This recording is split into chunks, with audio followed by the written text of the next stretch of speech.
Now let's switch our focus over to the elimination reactions and what would promote E2 versus E1. Now, this is very similar to SN2 and SN1 in that the base strength does matter in these cases. So, if we look at this, let's consider the fact that E2 reactions are much faster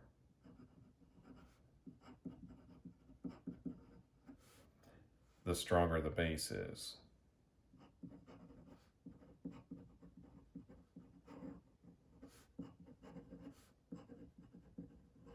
So the stronger the base, the faster an E2 reaction is.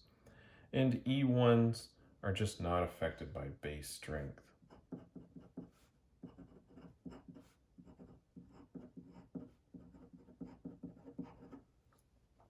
So let's quickly sketch out what are some weak bases and what are some strong bases. Now, this is going to kind of parallel the nucleophilic strength chart with a little bit of some exception here. So let's start off with the weak list. And down here for a very weak base would be water, right?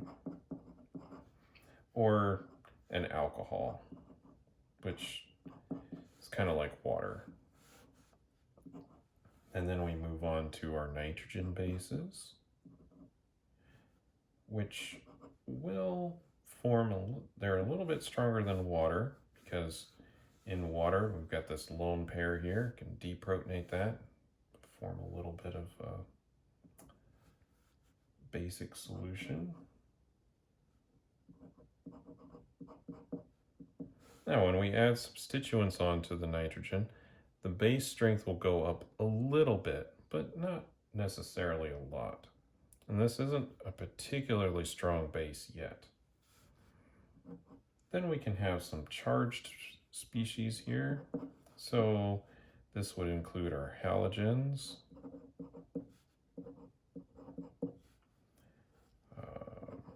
and fluorine makes its appearance here as being a little bit of a weak base. And then we can get into our acetates, or the conjugate base of carboxylic acids.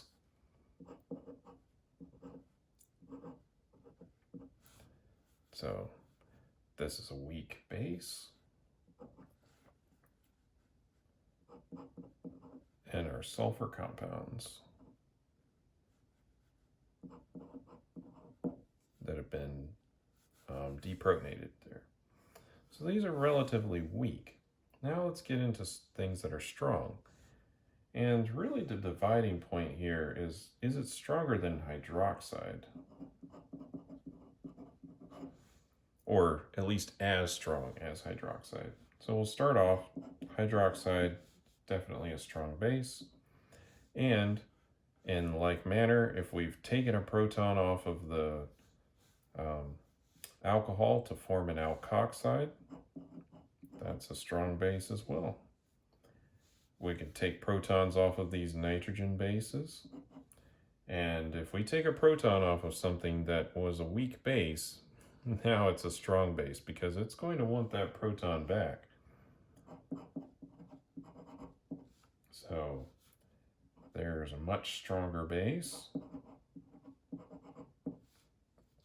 And then we can't really take protons off of those and some of these other things here, but we have our very strong bases here. Would be our nucleophilic carbons. These can act like quite strong bases. And they're also very good nucleophiles too, so that's a little bit of a competition there. Now, you'll notice, again, as I mentioned, this list is similar to the nucleophilic strength list, right? Now, one exception to this is the nucleophilic strength was much higher when we have a negative charge in there involved, whereas that division is not so defined here in the base strength. But you'll notice that we have some strong bases here, but these are also good nucleophiles. And so how would we make something act more like a base and less like a nucleophile? Well, one of the things that is done is increasing the steric bulk of the base, or of the species. So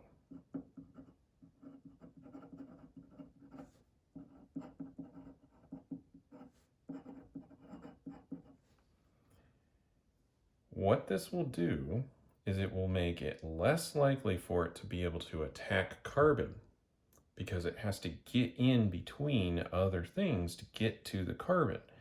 And it's more likely to just nip off a hydrogen very quickly. Hydrogens are on the outside of the molecule. They're a little easier to get to. And so if we just increase the steric bulk of our base, of our species, then it will act much more like a base. And so let's draw up a few of these bulky bases that get used a lot.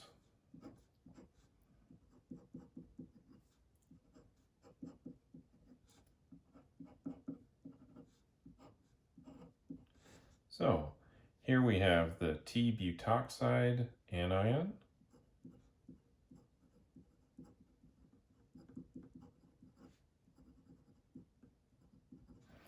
You'll see this one quite a bit. We could also insert another carbon in between here and make the neopentoxide anion, which is still quite bulky.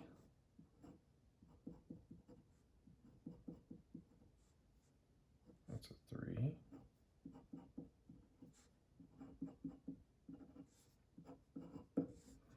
So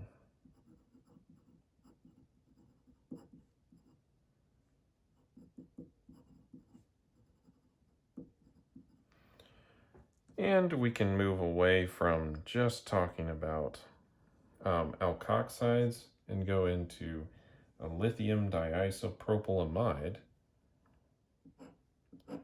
So I'm just going to draw the skeleton of this. We've got a negative charge on the nitrogen there.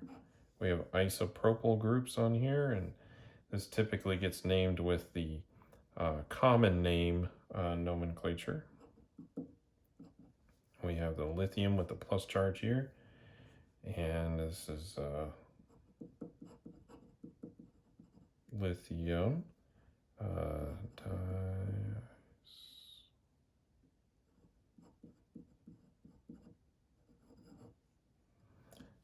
amide. And this is often abbreviated LDA. Now, let's just examine this steric bulk just a little bit. I've got some models here. And I've got a model of the T-butoxide anion. And you'll notice that we've got quite a bit of steric bulk here on the back. And this model kit, while it does help, it's deceptive in how much space is really here in between these. These bonds are really just right on top of each other, and so this really has a blocking effect. But let's consider a substrate here, and let's think about whether we could have a nucleophilic attack or an elimination reaction. And so let's think about what would have to happen if we had a nucleophilic attack. Well, here's our leaving group. It's a halogen or something. And in order for this to, say, go SN2, we would have to have a backside attack, and it would have to come in right here now and bond to it. So if we're coming in like this, these groups right up here are running into each other pretty easily, right? There's a lot of collisions happening pretty much any which way we orient this. And again, there's a lot of space that's kind of extra here. And this is a primary species. This isn't a particularly steric hindered piece. Now, let's compare that instead to just attacking one of these protons up here. And we'll go ahead and attack this one so we could do an E2 reaction on this. Because this is a very strong base, it's going to promote an E2 reaction, if possible. So this would come in and deprotonate this. This is very easy to get to. The hydrogen is on the outside of the molecule. It's small, it's easy to abstract that. We just pull that off, and then the cascade will happen where these electrons move in, form the double bond, the leaving group leaves. So that's how you can turn something that would normally be a good nucleophile and turn it into a very excellent base just by adding steric bulk to it. That way it will prefer to abstract hydrogens rather than attack in a nucleophilic fashion.